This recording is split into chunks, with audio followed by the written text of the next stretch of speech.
نستضعف طائفة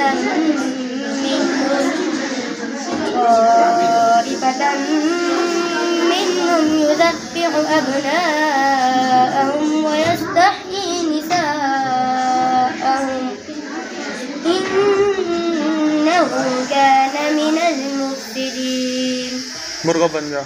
ونريد أن نمن على الذين استضعفوا في الأرض ونجعلهم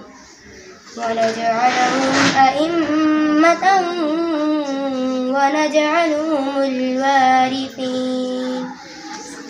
الذي تستعجلون وإن ربك لذو فضل على الناس ولكن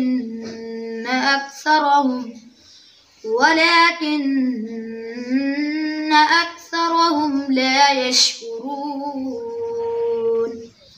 وإن ربك ليعلم ما تكن صدورهم وما يعلنون. وما من غائبة في السماء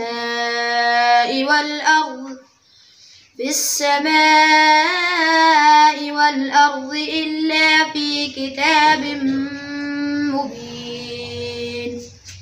إن هذا القرآن يقص على بني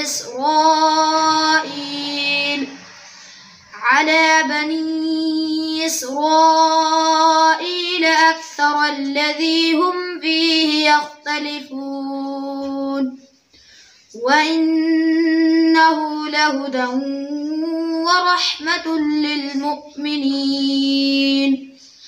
إن ربك يقضي بينهم بحكمه وهو العزيز العليم.